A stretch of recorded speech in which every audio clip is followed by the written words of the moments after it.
주님께서 여러분과 함께 또한 사제의 영과 함께 요한이 전한 거룩한 복음입니다. 주님 영광 받으소서. 6장 1절에서 15절까지 말씀입니다. 그때 예수님께서 갈릴레아 호수 곧 티베리아스 호수 건너편으로 가셨는데 많은 군중이 그분을 따라갔다. 그분께서 병자들에게 일으키신 표징들을 보았기 때문이다. 예수님께서 산에 오르시어 제자들과 함께 그곳에 앉으셨다. 마침 유다인들의 축제인 파스카가 가까운 때였다. 예수님께서는 눈을 드시어 많은 군중이 당신께 오는 것을 보시고 필립보에게 저 사람들이 먹을 빵을 우리가 어디에서 살 수 있겠느냐 하고 물으셨다. 이는 필립보를 시험해 보려고 하신 말씀이다. 그분께서는 당신이 하시려는 일을 이미 잘 알고 계셨다. 필립보가 예수님께 대답하였다. 저희가 조금씩이라도 받아 먹게 하자면 200데나리온어치 빵으로도 충분하지 않겠습니다. 그때 제자들 가운데 하나인 시몬 베드로의 동생 안드레아가 예수님께 말하였다. 여기 보리빵 5개와 물고기 2마리를 가진 아이가 있습니다만 저렇게 많은 사람에게 이것이 무슨 소용이 있겠습니까? 그러자 예수님께서 사람들을 자리 잡게 하여라 하고 이르셨다. 그곳에는 풀이 많았다.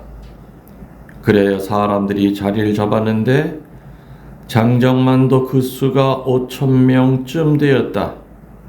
예수님께서는 빵을 손에 들고 감사를 드리신 다음 자리를 잡은 이들에게 나누어 주셨다. 물고기도 그렇게 하시어 사람들이 원하는 대로 주셨다.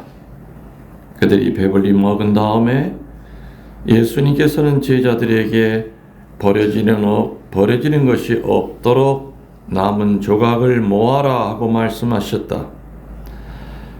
그래서 그들이 모았더니 사람들이 보리빵 5개를 먹고 남긴 조각으로 12광주리가 가득 찼다. 사람들은 예수님께서 일으키신 표징을 보고 이분은 정말 세상에 오시기로 되어 있는 그 예언자시다 하고 말하였다. 예수님께서는 그들이 와서 당신을 억지로 모셔다가 임금으로 삼으려 한다는 것을 아시고 혼자서 다시 산으로 물러가셨다. 주님의 말씀입니다. 그리스도님 찬미합니다.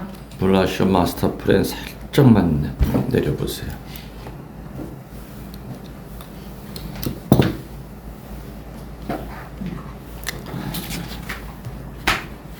참 예수님,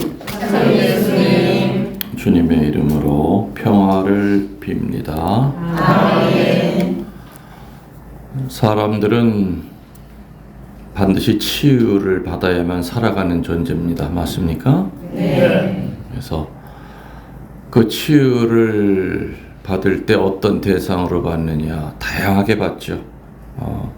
물론 모든 치유의 근원은 하느님으로부터 나오는 겁니다. 하느님께서는 여러 가지를 통해서 치유시키시죠.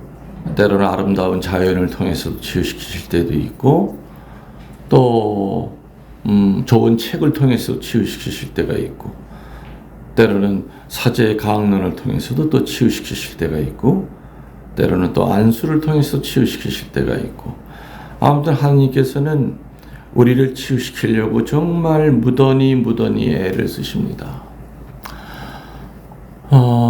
물론 또 어떤 때는 여러분이 기르는 반려견이나 반려묘를 통해서도 사람들은 평화를 얻고 안정감을 얻고 치유를 받을 수가 있어요.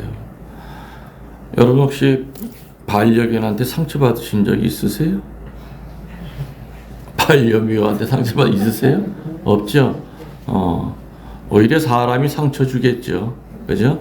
제대로 먹이지 않고 함부로 대하고, 그죠? 말 못하는 짐승이라고 이해하려고 애쓰지 않고.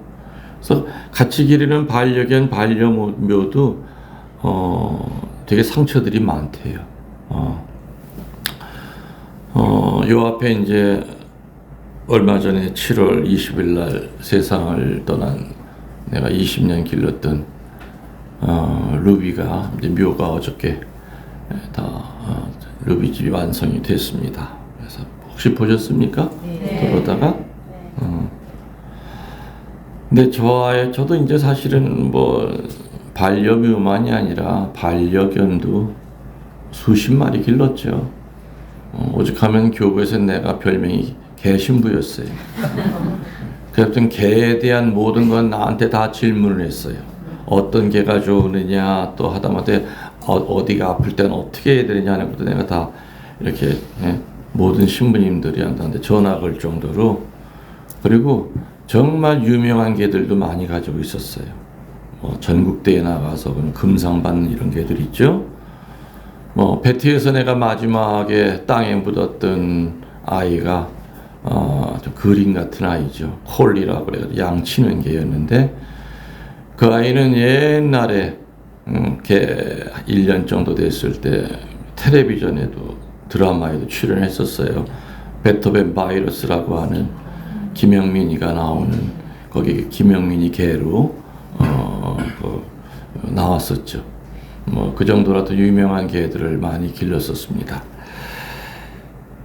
정말 그 아이들한테 많은 위로를 좀 많이 받고, 또 걔네들이랑 있을 때는 머리를 굴리지 않아도 되게 편했어요. 사람들이랑 얘기할 때는 내 머리를 계속 굴려야 돼.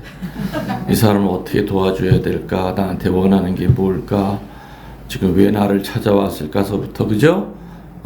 그래서 한 3, 40분 얘기하다 보면 내가 진이 다 빠져.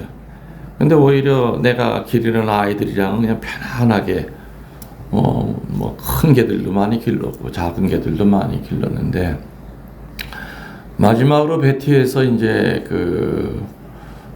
칼이라고 하는, 아까 드라마에 나왔던 개가 죽고 난 다음에, 걔도 암으로 죽었어요. 림프암으로 죽었는데, 죽고 난 다음부터는 더 이상 나는 이제 개는 안 기르겠다. 생로병사를 지켜보는 게 너무 힘들어. 후유증이 너무 오래가. 근데 그때 당시에도 며칠 전에 죽은 루비도 집에 하나 데리고 있었기 때문에 얘 하나만 아무튼 잘 내가 천당 보내고 난 다음부터는 그다음부터는 고양이도 안 기르겠다. 너무 힘들다.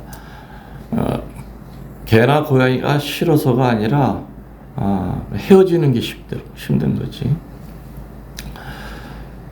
저 루비가 2005년 1월 1일 날 사제관 앞에 손바닥만한 게 거의 죽어 있었어요. 사제관까지 여기서 찾아왔어요.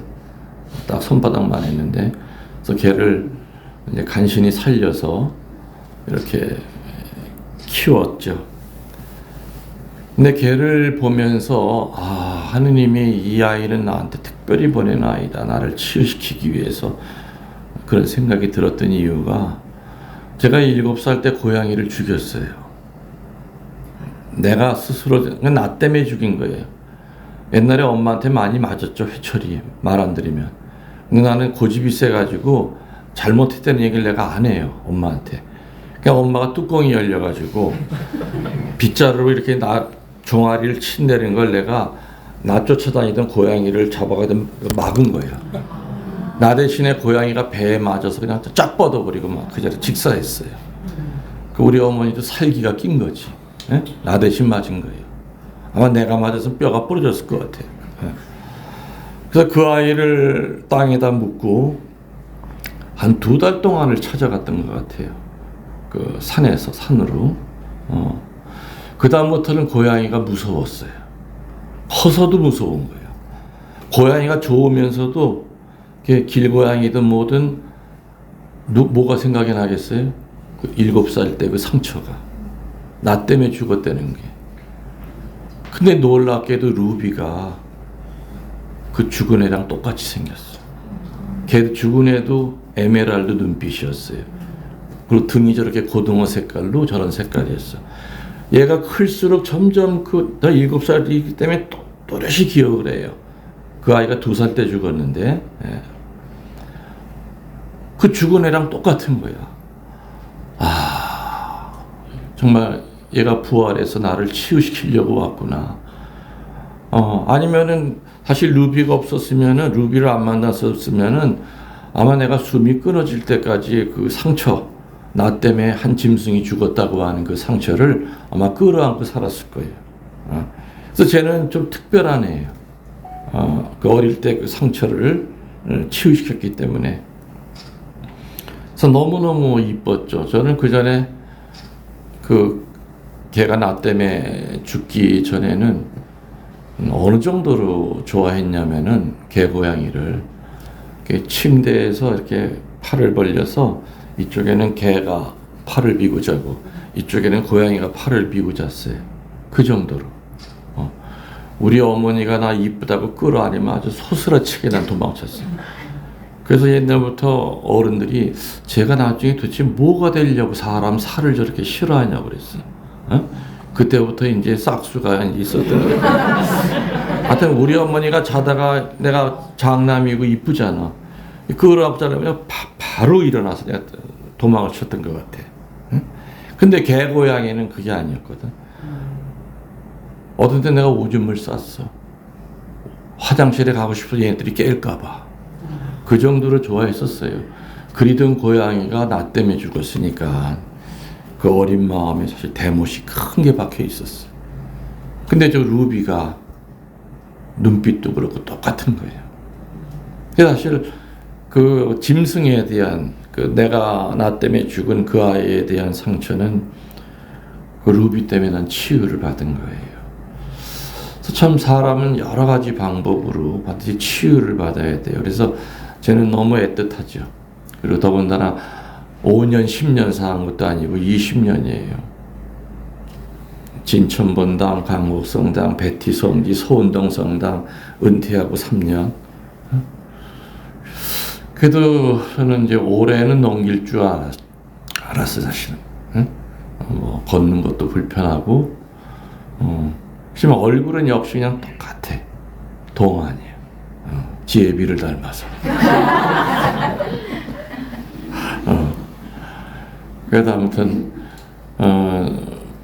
병원에 처음에 데려갔을 때는 며칠 안에 간다고 그랬는데, 그래도 아무튼, 2주 동안 내가 이제 병간호했죠. 주사 아침 저녁으로 피하 주사 놓고 또 물이고 혈흔은 아무것도 할 수가 없기 때문에 또 그 통조림을 갈아서 거기다 약을 타서 주사기로 해서 목에다 집어넣어주면서 또 2주를 버티다가 이제 7월 20일 날 11시 15분에 저는 참 사실은요 그렇게 많은 개를 길러서 내가 직접 눈으로 본 건 이번이 처음이에요. 항상 내가 어디 피전 갔을 때 해외 나갔을 때 자기 죽는 모습을 보여준 애들이 단 한 애도 없었어요. 근데 얘는 내가 2주 동안을 거의 꼬박 밤을 새면서 그 앞에서 지켰던 거죠. 그래서 임종을 내가 본 거예요. 그래서 개나 고양이 임종을 난 처음 봤어요. 마지막 순간에는 그리고 뭐 2주 동안 얘기를 많이 했어요. 왜냐면 쟤도 상처를 받은 게 서운동 성당에서 쫓고가 들어온 거야. 손바닥만한 게. 그러니까 저 어린아이 키우느라고 사랑이 나눠질 수밖에 없었죠. 그러니까 루비 입장에서는 그랬던 것 같아요. 내가 조강지천데 첨년이 들어온 거야. 첨년도 그냥 첨년이 아니라 아주 애교 덩어리 첨년이 들어와서 맨날 나한테 매달리고 사니까 제가 6개월 동안을 토하더라고요. 그래서 수의사한테 문의하니까 다른 고양이 받아들이는데 6개월 내지 1년이 걸린대.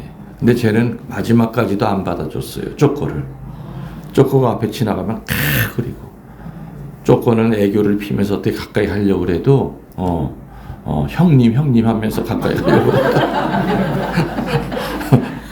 안 받아줬어. 근데 쫓고도 2주 동안 같이 내 옆에서 간호를 했어요. 아웅아웅 하면서. 그리고 땅에다 물을 때도 내 발 밑에서 이렇게 관까지, 그 사진에 나왔죠? 이렇게 쳐다보고. 그리고 지금도 쟤는 되게 우울해요. 그리고 밖에 나가면 항상 그 앞에서 앉아 있어요. 그러니까 얘네들이 모르는 게 아니야.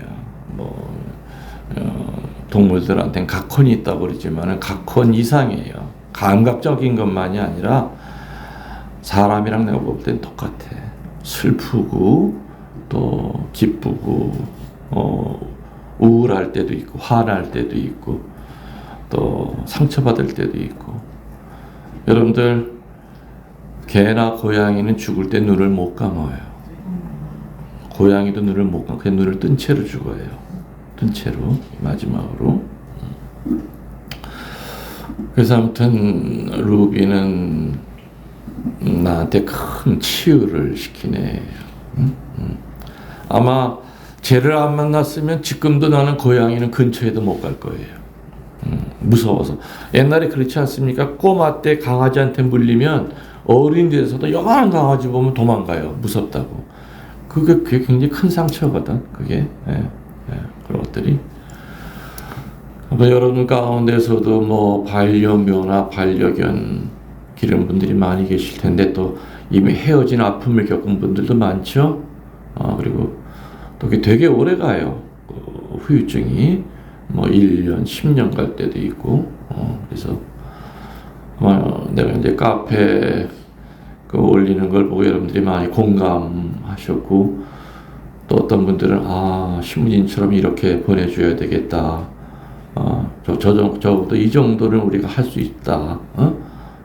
그 대신 이제 아파트에 사시는 분들은 매장을 할 수가 없죠. 그죠?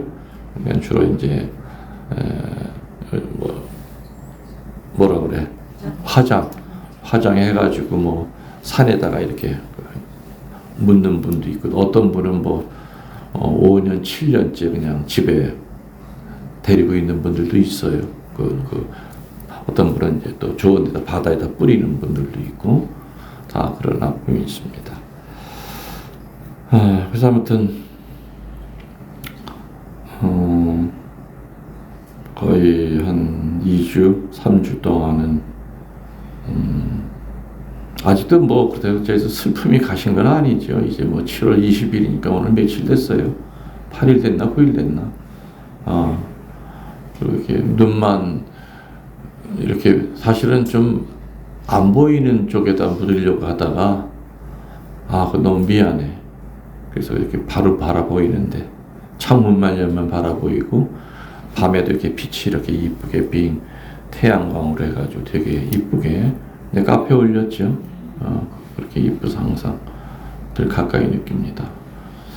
이 얘기하면 여러분들, 우리 강아지도 10년이 넘었는데, 10몇 년 됐는데, 얘 어떻게 보낼고, 아마 비슷한 마음으로 벌써 여러분의 애들을 잃은 것 같은 그런 느낌이 드실 거예요. 그래서 하여튼 정말 저는 이제 그래서 쪼꼬가 이제 5살인데, 쟤는 내가 보내고 죽어야죠.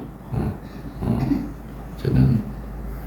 그래서 아무튼 쟤 가고 난 다음 만일에 제가 나보다 먼저 간다면은, 쟤 보내고 난 다음에는 이제 고양이고 너무 힘들어요. 그냥 좀 자유롭고 싶어요. 쟤네들로부터. 받는 게 너무 많지만은 그만큼 헤어질 때가 힘들다는 얘기죠. 오늘 노인과 조부모님을 위한, 그죠? 그거 언제 생겼어요? 꽤 됐나? 4년, 벌써 4년 됐어요? 나 근데 왜 그 기억이 없죠? 여러분들 할아버지, 할머니도 기억나십니까? 저는 태어났을 때 친할아버지만 살아계셨고 외할머니만 살아계셨어요. 그래서 친할아버지에 대한 기억은 우리는 이제 고향이 이북입니다. 황해도 연백이라 피난민이죠. 그래서 인천에서 살게 되는데 제가 어렸을 때 이제 능망염이라고 있죠. 능망염이 이제 벌써 결핵이 됐었어요. 그때는 약이 없던 시절인데 미군 부대에서 나오는 그 약 이름 잃어버리지도 않아. 나이드라지트라고 하는 그 약을 우리 할아버지가 이 시계 보면서 먹였어요. 그래서 나를 살렸어. 그래서 우리 할아버지가 내가 6학년 때 돌아가셨는데 그때 나는 이제 그 외할머니랑 살고 있었습니다. 어머니랑 같이. 그러니까 외할머니랑 우리 할아버지는 사돈간이죠. 그래서 외할머니가 나를 데리고 할아버지 돌아가신 곳으로 이제 갔는데 정말 엄청 서럽게 많이 울었던 것 같아요. 울었고 그리고 2년 있다가 외할머니가 돌아가셨는데 사실은 훨씬 더 오래 같이 살았거든 외할머니랑 그냥 엄마같이. 근데 외할머니 돌아가시고 난 다음에 눈물이 안 나는 거예요. 산소 가서도 억지로 울려고 허벅지를 꼬집고 별짓을 해도 그냥 슬픈 장면만 아무리 생각해도 눈물이 안 나와. 이거 왜 그런 거예요? 할아버지랑은 뭐 많이 살지도 않았는데. 근데 내가 할아버지 그 장례 때 펑펑 우는 걸 보고 외할머니가 어떤 말을 했냐면 아이고 저 새끼 내가 죽을 때도 저렇게 울까 그랬어. 그 말 때문에 더 울어야 되는데 눈물 한 방울이 안 나네. 그럼 지금도 나는 그렇게 정이 들었는데 근데 그거는 내가 지금 생각해 보니까 너무 갑자기 돌아가시는 것 같아. 외할머니 돌아가신 날 우리 아버지가 세례 받았어요. 우리 아버지는 명동에서 교리를 배우면서 이제 세례 받는 날이었고 우리는 인천에서 집안 식구들이 다 이제 명동으로 올라가기 전에 외할머니는 그때 교우가 아니셨어요. 사위 세례 받는 게 아무튼 좋은 일이니까 절구에다 이렇게 떡을 쪘어. 떡을 짓고 그리고 옛날에는 방에 이렇게 다락이 있었습니다. 높은 다락이 그 다락에 이렇게 서쿠리가 가지러 올라가다 쿵 하고 쓰러진 거예요. 뇌출혈이 된 거예요. 그래서 2시간 만에 돌아가셨어요. 아버지는 혼자 세례 받으신 거예요. 가족들이 왜 안 오지? 지금처럼 휴대폰이 있던 시절이 아니잖아요. 그래서 아버지가 어떻게 해서 그냥 다들 병원에 가 있으니까 집에는 전화가 울려도 아무도 못 받았죠. 그래서 또 연락이 돼가지고 아버지가 그때 서울에서 인천 오는 뭐 이렇게 택시, 총알 택시 같은 게 있었어요. 그거 타고 와서 아직 몸이 덜 식은 장모님 대세를 줬어. 세례 받는다. 그러니까 아버지 영적으로 새로 태어나는 날 우리 할머니는 세상을 떠나신 거예요. 그래서 이렇게 오늘 어제부터 이렇게 그렇구나 이런 날이 있었구나 내가 왜 기억을 못했지. 물론 지금도 저는 미사 때 할아버지 할머니 또 내가 못 본 친할머니 외할아버지를 위해서 조상들을 위해서 항상 기도를 합니다. 하지만은 할머니 할아버지 생각하면 나한테는 친할아버지랑 외할머니밖에 기억이 안 나기 때문에 또 그분들이 나한테 주었던 사랑 같은 거 우리들 자주 기도해야 되겠죠. 오늘 강론 이제 조금 들어가면은요. 오늘 복음이 요한복음이죠. 이 오병이어의 기적은 또 딴 복음에도 나오죠. 또 오병이어가 아니라 몇천 명 먹였다고 나와요. 딴 복음에는. 그렇죠. 4,000명 먹인 또 기적 이야기가 또 나옵니다. 오늘 이 오병이어의 기적의 그 배경을 우리들이 확실히 좀 알아야 돼요. 예수님과 사춘지간이었던 광야에서 외치는 이가 누구였죠? 그렇죠. 세례자 요한이 죽었죠. 목이 베가지고. 그죠? 요한이 죽었다는 얘기를 예수님이 들으신 거예요. 예수님이 얼마나 찹찹하겠어요.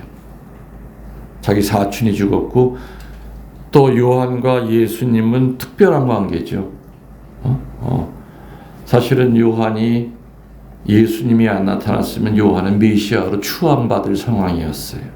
근데 요한은 자기 동생이지만 나는 이분의 신발끈을 풀어드릴 자격조차 없다. 자기 제자들한테 저기 하느님의 어린 양이 가신다면서 글로 다 보냈어. 예수님은 너무너무 고마운 거예요. 이 사촌 형이. 그리고 의지가 되고 그렇게 믿고 의지됐던 그 요한이 죽었다는 얘기를 듣고서는 예수님께서는 갈릴레아 호수, 티베리아 호수 건너편으로 가셨죠. 왜? 그 슬픔을 정리하고 싶었던 거죠. 가셨을 때 배를 타고 가셨겠죠, 당연히. 예수님은 배를 타고 이제 가로질러서 건너편 산에 올라가셨어요. 그리고 예수님 여기까지 못 쫓아올 거다 생각했죠, 군중들이. 근데 오늘 성경에 나오듯이 기적을 눈으로 보고 체험한 군중들이 배를 타고 쫓아온 것이 아니라 삥 둘러서 그 먼 거리를 예수님 계신 곳으로 쫓아옵니다.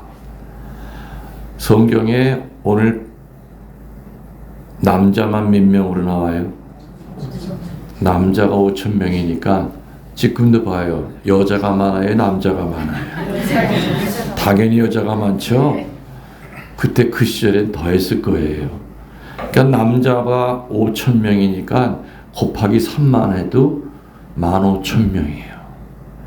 15,000명 정도의 군중이 예수님을 따라서 티베리아 호수 가상사리로 해서 그 먼 길을 쫓아온 거예요. 이건 예수님은 생각하지 못했던 사건이었어요. 당시 인구 숫자라든지 교통수단이 없던 그 상황으로 볼 때 상상을 초월하는 숫자다. 저는 최고로 몇 사람 앞에서 피정지도를 해봤느냐. 미국에 갔을 때 성령대회가 있었어요. 그때 전미에서 뉴저지로 이렇게 모였는데 그때가 이제 대학교 강당을 빌려서 그때 한 4,500명 정도가 꽉 찼어요. 물론 이제 각 교구마다 성령대회 할 때마다 뭐 몇천 명씩은 다 들어오지만 최고로 많은 사람 숫자가 미국에서 했던 4,500, 그 진행하는 물어보니 한 4,500명이 들어와 꽉 찼다가 앉았다고 그래요. 그러니까 그때 당시 15,000명이라고 하는 것은 여러분들 요 정도 거리인데도 내 마이크 쓰잖아요. 그죠? 근데 15,000명이면은 소리가 들려요. 얼마나 들리겠어요. 예수님은 저 앞에 계신데 개미 많게 보여. 그래도 쫓아온 거야. 예수님이 제자들과 함께 산에 오르셔서 자리 잡고 앉으셨습니다. 앉으셔서 깊은 상념, 또 사촌 형에 대한 기도, 여러 가지 찹찹한 마음으로 기도하고 있는데 가만히 산 위에서 산 밑을 보니까 뭐가 개미 떼가 바글바글바글 막 오는 거야. 그래서 산으로 올라오고 있는 게 보이는 거예요. 새카맣게 많은 군중을 예수님이 보신 거죠. 좀 전에 얘기했듯이 예수님이 이곳에 온 이유는 요한이 죽었다는 이야기를 듣고 정말 찹찹한 심정으로 사람을 피해서 왔던 것인데 상황은 전혀 다르게 전개가 되고 있었습니다. 그래서 예수님은 세 가지를 생각하지 않을 수가 없었어요. 첫 번째, 저 군중들이 배를 타고 편하게 온 것이 아니라 걸어서 얼마나 힘들게 왔을까 하는 안타까운 마음이 들었어요. 더군다나 그 군중들 대부분은 건강한 사람들이 아니었을 거라고 짐작이 되죠. 뭔가 예수님한테 청하고 싶은 사람, 치유받을 게 있으니까 온 환자이기 때문에 들것에 실려온 사람, 엎혀서 온 사람, 정말 별의별 환자들이 다 있었을 거예요. 지금은 암이라고 하지만 그때는 암이라는 게 이름이 몰랐잖아요. 그때도 암이 왜 없었겠어요. 병명도 모르고 죽어가는 사람들 많았죠. 그렇죠? 그러니까 예수님이 세상에 어떻게 여기까지 와? 저 먼 데로 어떻게 여기까지 와? 그 안타까운 마음이 들었고요. 두 번째 예수님이 든 생각은 뭐냐? 해가 뉘어 기울어 가는데 배들이 얼마나 고플까? 그죠? 배가 얼마나 고플까? 그리고 거기 있는 쫓아온 양반들은 집을 났을 때부터 티베리아 호수 그 먼 데까지 가리라고 생각도 안 하고 온 사람들이에요. 이 때문에 뭐 음식을 싸갖고 온 사람도 사실은 없었을 거예요. 일부러 안 내놨던 게 아니라. 배가 고플 것이다라는 생각이 예수님 머리에 탁 든 거죠. 그래서 세 번째로는 어떤 생각이 들었냐? 우선 이들에게 필요한 것은 말씀이 아니라 빵을 먹이는 거다. 그죠? 설교가 아니라 먼저 배부터 빵을 먹이는 것이 이들에게 먼저 필요한 것이다. 스승 예수님의 이런 고민을 눈치챈 12 제자가 긴급 회의를 하고 난 다음에 예수님께 제안합니다. 뭐라고 제안해요? 아주 간단해. 돌려보냅시다 그래요. 책임 못 지겠다 이거예요. 12명이 아무리 회의를 해야 뾰족한 수가 없어요. 그죠? 10,000명이 넘는 사람은 어떻게 해요? 무슨 부패를 부를 수 있는 것도 아니고. 그러니까 회의 결과는 뻔한 거예요. 돌려보냅시다.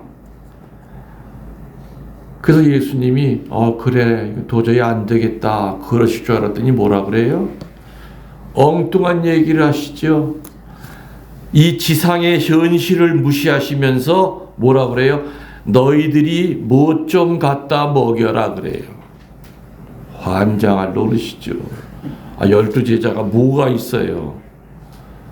지상의 현실을 완전히 무시하시고 니들이 뭐 좀 갖다 먹여라. 그 제자들이 무슨 말씀이세요? 이 사람들 다 먹이려면요 돈 얼마? 몇 데나리온? 200데나리온을 지금 돈으로 환산하면은요 글쎄 한 1억? 1억이나 한 1억 5천 그 정도 돈이에요. 그렇게 돈이 많이 들고 돈이 있다 한들 어디 가서 살 것이며 스승님 더위 잡섰어? 아니 이게 말이나 되는 얘기 하십니까? 우리들 보러 해결하라니요? 마테오와는 다르게 요한복음에서는 제자들 전체에게 해결해 보려 하지 않고 오늘 구체적으로 두 사람이 등장하죠. 첫 번째는 누구? 필립보에게. 그러니까 필립보는 왜 12명 가운데 왜 나한테 갑자기 불똥이 떨어져? 아유 전 못해요. 바로 못한다 그래요. 다른 11 제자는 또 예수님 자기랑 눈이 마주칠까 봐 땅바닥을 쳐다보면서 머리만 북적북적 긋고 있고 눈 안 마주치려고. 상상이 되시죠? 어떤 분위기였을지. 근데 안드레아가 나서요. 안드레아는 누구 동생이에요? 그 피가 있는 거야. 베드로 성격 아시죠? 욱하고 그냥 뭐 밀고 나가고 그런 거 있어. 그래서 혼나기도 많이 하고 실수도 많이 했지만은 일대 교황 되셨잖아요. 역시 그 집안에 피가 있어. 형 베드로랑 똑같이 안드레아도 지가 나서서. 아무튼 제가 찾아보기는 찾아보겠습니다만은 아무튼 그거 가지고 될지 모르겠습니다. 그 얘기는 뭐예요? 노력을 하겠습니다. 나머지는 주님 믿습니다. 주님의 능력으로 해결될 걸 제가 믿습니다. 그렇지만 이렇게 나가서 주님이 하라고 하시니 찾아보겠습니다. 안드레아는 인간의 계산을 접고 예수님께 100% 신뢰하면서 얘기한 거죠. 찾아보겠다고. 그래서 나갔더니 음식 있는 거 있으신 분? 그랬더니 대부분은 없지만 있어도 이거 내가 뺏기면 안 돼. 이거 먹어야 집에 갈 수 있어. 어른들은 하나도 안 내놨어요. 누가 내놨어? 아이 하나가. 아이 하나가. 오병이어. 그죠? 보리 개떡 5개랑 말라 비틀어진 물고기. 모르긴 몰라도 그 아이도 환자였을 거예요. 엄마가 그 선생님 가서 만나. 가능한 가까운 데로 삐집고 들어가. 그리고 이거 누구한테 뺏기지 말고 배 옳지 말고 며칠이라도 그분 쫓아다니면서 이거 조금씩 띄워 먹어라. 그래서 엄마가 허리춤에다 싸준 거야. 보따리 이렇게 하듯이. 근데 그 아이는 그걸 내놓은 거예요. 어른들은 쳐다보지도 않고 아무것도 안 하는데 혼자 내놓은 거죠. 장정만도 5,000명을 먹였으니 15,000명을 먹이니 어마어마한, 마치 홍해 바다가 갈라지는 이 엄청난 이 기적은 2개가 합쳐서 만들어진 기적이죠. 안드레아의 순명과 어린아이의 봉헌이에요. 순명 플러스 봉헌은 기적이 일어나요. 순명만 한다고 기적이 일어나는 것이 아니야. 봉헌까지 이루어야 돼요. 그래서 내가 늘 피정 때 얘기했죠. 치유받은 사람의 마지막은 뭐냐? 예수님이 하셨듯이 모세가 정해준 대로 예물을, 감사 예물을 드리는 걸로 끝나야 돼요. 대부분 뭐 치유받고 그러면 아유 하느님 땡큐 so much. 그 입 싹 닦어. 그리고 주님이 살려만 주시면 제가 뭐 하겠습니다. 다 잃어버려요. 기억 안 하죠. 오죽하면 10명의 나병 환자 치유시켰는데 1명밖에 안 왔잖아요. 예수님 앞에 9명 어디 갔느냐. 내가 분명히 10놈을 치유시켰는데 도대체 너 하나밖에, 너 사마리아 사람 하나밖에 안 왔잖아요. 그러니까 인간은 급할 때는 하나님을 찾아도 하나님이 해결시켜주고 나면은 마음이 달라지거든. 그것이 순명 플러스 봉헌은 바로 기적이에요. 다른 말로 성체 성사의 기적이에요. 첫 번째가 뭐라고요? 순명. 순명은 희망적인 삶을 나타내요. 봉헌은 평화의 삶을 나타내요.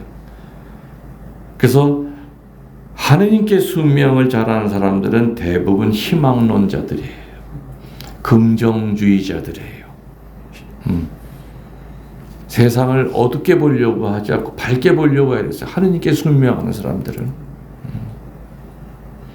저는 한평생 하느님께 순명했죠. 교회에 순명하고 장상에게 순명하고 살았어요. 그리고 편하게 산 적은 없는 건 아시죠? 그런데도 저는 성격이 밝아요. 그리고 슬픔이 와도 사실은 그냥 그걸 가지고 그냥 뭐 맨날 며칠 그냥 뭐 괴로워하진 않아요. 그걸 갖다 성화 시키려고 애를 써요. 누가 나에게 상처를 줘도 아주 칼을 갈면서는 그런 적 없어요. 그래 저 사람 뭐 하느님이 알아서 하시겠지. 그냥 흐르는 물에 씻어버리려고 애를 많이 써요.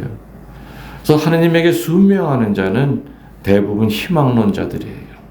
긍정주의자들이에요.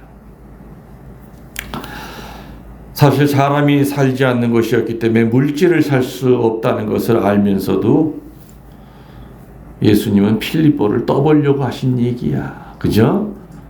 예수님이 뭐 바보야? 필리포를 어떻게 너가 해결해봐. 필리포가 해결할 줄 알고 물어본 게 아니잖아요. 네가 3년을 날 쫓아다녔는데 나에 대한 그 신뢰가 얼마인지 테스트한 거야. 필리포는 그 유혹에 넘어간 거죠. 저분이 나를 지금 테스트한다는 거를. 응? 필리포는 왜 하필 저한테 그걸 맡기세요? 도저히 가망이 없습니다. 어떻게 해볼 도리가 없습니다. 이 필리포를 우리들은 절망주의자라고 불러요. 회의론자라고 불러요. 부정론자라고 불러요. 부정론자라고. 여러분들 잘하는 얘기 있죠? 부방장이 얘기해봐요. 집신장수 얘기 잘할 거 아니에요. 얘기해봐. 집신장수. 어? 울려고 왜 울려고 그래? 알았어. 안 시키잖아. 울지 마. 갑자기 울려고 그래. 딸 둘을 데리고 있던 부부가 딸 둘을 어떻게 혼사를 시켜서 시집을 둘 다 보냈어요. 딸 하나는 우산장수한테, 또 다른 딸 하나는 집신장수한테 시집을 보냈어. 비만 오기만 하면 어머니는 징징거리고 울어. 누구 생각하고? 그렇지. 아이고, 집신 못 팔아서 어떻게 큰일 났네. 또 해가 떠도 엄마는 또 울어. 누구 생각하고? 아이고 야속한 해. 비가 와야 우산 팔아서 우리 작은 딸 먹고 살 텐데 이 엄마는 비가 와도 징징, 해가 떠도 징징이야. 어? 근데 아버지는 반대야. 비만 와면 춤을 덩 실으세요. 아이고, 비님 감사합니다. 누구 생각하고? 이제 우산 팔아서 이제 우거지 국이라도 끓여 먹겠구나. 또 해가 뜨면 그냥 뭐 방글방글, 아이고 햇님 감사합니다. 땡큐. 누구 생각하고? 그래, 오늘 집신 팔아서 호박죽이라도 끓여 먹겠구나. 아버지는 해가 떠도 웃고 비가 와도 웃는데 엄마는 반대죠. 우리 믿는 이들은 어느 쪽을 선택해야 돼요? 근데 왜 맨날 징징거려요? 아이고, 모르면은 내가 덜 알긴 나보다 더 잘 알아요. 아, 그렇게 똑똑하게 잘 알면서 왜 이렇게 맨날 허구한날 징징거리고 인상 쓰고 사냐 이거예요. 어? 그건 필리포의 마음이에요. 그죠? 안드레아는 그게 아니었거든. 순명은 희망을 나눈단 말이에요. 여러분들이 사시면서요, 여러분이 어떤 말을 하는지 잘 몰라요. 근데 보면은요, 아니요, 싫어요, 못해요, 왜 하필 저예요? 이런 말을 불쑥불쑥 많이 나오는 사람들은 절대 순명 못해요. 근데 내가 교우들 이렇게 본당 신부하면서 뭐 직책을 임명할 때가 있죠. 자매님, 요번에 평협회 때 뭐 맡아요? 그 자매 다른 거 맡고 있는 것도 많아. 아유, 시부님, 아유, 부족한 자지만 최선을 다하겠습니다. 그런 사람이 있는가 하면 능력은 많아 보여. 근데 뭘 시키면 요리 뺀지, 조리 뺀지를 안 해. 시간도 많고 여유도 있는데 안 해. 아유, 전 못해요. 아유, 그리고 제가 딴 번 당해서요, 뭐 간부하다 상처받아가지고요. 아유, 이제는 사람 그런 거 안 할 거예요. 저 혼자 주일만 지킬 거예요.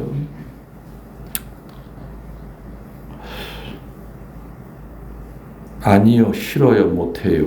그 반대는 예, 좋아요. 기쁘게 하겠습니다. 최선을 다해야죠. 어느 쪽이 더 이뻐요? 아이고, 아는 건 나보다 더 잘 알아. 모르기만 하면 아이고, 강론할 필요도 없어. 하잖아. 잠언 13장 12절에 희망이 끊어지면 마음이 병들고 희망이 이루어지면 생기가 솟는다는 말이 있어요. 그리고 내가 제일 좋아하는, 우리 아버님이 제일 좋아했던 성서기죠. 로마서 8장 28절.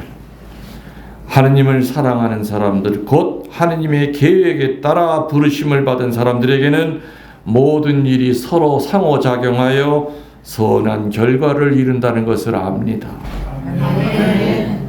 정말 우리 아버지는 이 성서교를 좋아하셨어요. 또 히브리서 7장 19절에 하느님께서는 더 좋은 희망을 주셨고 우리는 그 희망을 안고 하느님께 가까이 나아가는 것입니다. 안드레아는 그거죠. 주님, 제가 할 수 있는 일이 어디까지 저는 압니다. 최선을 다할게요. 그 다음에는 주님이 능히 하실 수 있다는 거 내가 믿습니다. 이게 바로 우리 믿는 자들. 최선을 다하겠다. 모자라는 부분 주님이 채워주실 걸 제가 압니다. 순종은 선택해서 내가 하는 것이 아니라 하느님의 명령이죠. 교회의 역사나 한 개인의 성화도 순종에 의해서 좌우가 돼요. 한 사제가 거룩한 사제로 살아갈 수 있느냐, 평신도가 거룩한 평신도가 될 수 있느냐, 수도자가 거룩한 수도가 되는 것은 바로 순명. 그게 바로 신덕이라고 그랬죠. 향주 삼덕의 신덕의 알맹이가 바로 순종이에요. 오상의 비오 신부님도 그죠? 그 수많은 희생과 질투 속에 10년 동안 미사를 못 드리게 만들었어요. 주변 사람들이. 그래도 그분은 순명했어요. 그리고 명예 회복이 됐을 때도 자기를 힘들게 했던 장상에 대한 말 요만큼도 한 적 없고 시기 질투했던 그 동료 사제들한테도 더 잘했어요. 더 잘했어요. 순명의 기적 플러스 무슨 기적이요? 구원의 기적. 소년이 가지고 있던 보리빵은 가장 가난한 이가 먹는 것으로서 그 자체로 볼 때는 비싼 거예요? 싼 거예요? 그렇죠. 뭐 요즘이야 일부러 뭐 영양식으로 보리빵도 먹지만 우리 옛날에야 뭐 보리밥 먹어봐야 방구만 뿡뿡 나오지. 하찮은 거였지만 그 소년이 내놓기를 거절했다면, 숨겼다면 15,000명이나 되는 사람들이 배불리 먹을 수 있는 이 위대하고도 찬란한 기적은 절대 일어나지 않았을 거라는 겁니다. 예수님의 기적 가운데서 가장 큰 기적이 오병이어의 기적이에요. 그래서 예수님은 우리가 가지고 있는 것이 보잘것없는 것이라 할지라도 그것을 필요로 하시고 또한 그것을 통해서 기적을 일으키신다는 것을 믿어야 됩니다. 아멘. 옛날이나 지금이나 기적을 요구합니다. 왜 기적이 안 일어날까? 성경에 그 답이 나와 있어요. 우리가 가지고 있는 것과 우리가 있는 그대로를 예수님에게 드리려 하지 않기 때문이지요. 그래서 내가 늘 얘기하죠. 기적은 언제 일어나냐? 내가 가지고 있는 것의 마지막 한 조각까지 포기할 때 기적이 일어납니다. 치유의 기적, 암이 낫는 기적을 원한다면 암까지도 여러분 삶의 일부로 받아들이라는 얘기예요. 내 몸의 일부로 받아들이라는 얘기예요. 그럼 바로 그 순간에 기적이 일어나요. 치유가 일어나요. 기쁨의 기적 여러분들 원하시죠?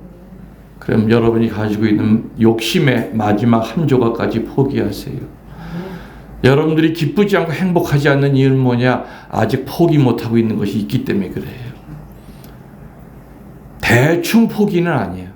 마지막 한 조각까지 내놔야 돼. 어둠의 제일 마지막 한 조각이 사라지면 빛이 들어오죠. 여명이 비쳐요. 유리창으로. 어둠의 마지막 한 조각.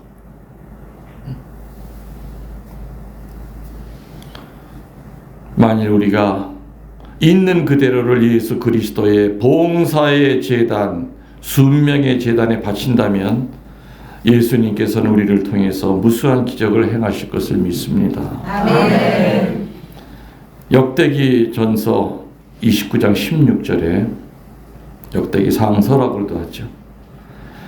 하느님 손에서 받은 것이기에 이 모든 것을 하느님께 바칩니다. 나의 하느님, 하느님께서는 사람의 마음을 헤아리시고 정직한 사람들을 반기실 줄 압니다. 그래서 이 모든 것을 사심없이 바칩니다. 또 요한복음 17장 19절에는 내가 이 사람들을 위하여 이 몸을 아버지께 바치는 것은 이 사람들도 참으로 아버지께 자기 몸을 바치게 하려는 것입니다. 여러분들 명심하십시오. 어떤 이들은 순명을 하는데 봉헌을 안 해요. 반대로 어떤 이들은 봉헌은 잘하는데 순명을 안 해요. 그래서 참다운 주님의 기적을 체험 못하는 거예요. 그래서 순명 플러스 봉헌이 될 때 그때는 상상도 못할 일이 일어난다는 거. 그렇다고 해서 오늘 집에 가서 땅 문서 가지고 집 문서 가지고 성당으로 찾아가면 큰일 나요. 여기 와도 나 안 받아줘. 그러니까 분별을 잘해야지. 봉헌도 잘 분별해야 돼. 무슨 얘기인지 아셨죠? 네. 예, 오늘 말씀을 통해서 받는 은혜, 또 성체를 통해서 받는 은혜, 또 성인들의 전거를 통해서 받는 은혜 감사드리면서 우리